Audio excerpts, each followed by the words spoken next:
Hello guys, ഇന്ന് പുതിയ 2 പാത്രം മേടിച്ചതിൻ്റെ പ്രഹസനമാണ് ഗായ്സ് നിങ്ങൾ കണ്ടുകൊണ്ടിരിക്കുന്നത്.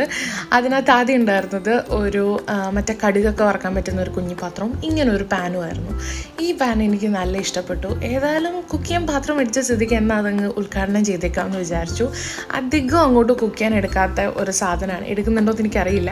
അങ്ങനത്തെ ഒരു പച്ചക്കറി വെച്ചിട്ടാണ് ഞാനിന്ന് തോരൻ ഉണ്ടാക്കാൻ പോകുന്നത്. വേറെ ഒന്നുമല്ല, റാഡിഷാണ്.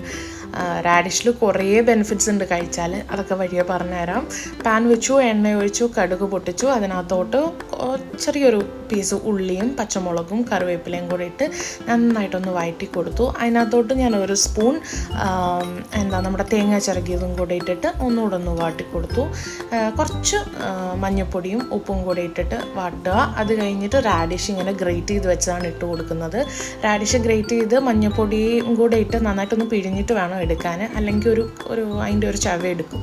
അതുകൊണ്ടാണ്. അത് കഴിഞ്ഞിട്ട് ലേശം വെള്ളം കൂടെ ഒഴിച്ചിട്ട് നന്നായിട്ട് മിക്സ് ചെയ്ത് തത്തിപ്പൊത്തി അടച്ച് വെച്ചിട്ട് നന്നായിട്ട് കുക്ക് ചെയ്തെടുക്കുക. സിമ്പിളായിട്ടുള്ള ഒരു ഡിഷല്ലേ ഈ തോരൻ. കഴിച്ചാൽ എന്തൊക്കെയാണ് ഇതിൻ്റെ റാഡിഷിൻ്റെ ബെനിഫിറ്റ്സ് എന്ന് പറഞ്ഞാൽ, ബ്ലഡ് ഷുഗർ ഉള്ളവർക്കും ബ്ലഡ് പ്രഷർ ഉള്ളവർക്കും സൂപ്പറാണ്.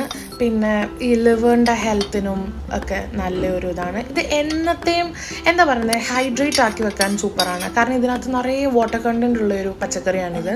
സോ അടിപൊളിയാണ്. എന്നത്തെ ഡയറ്റിൽ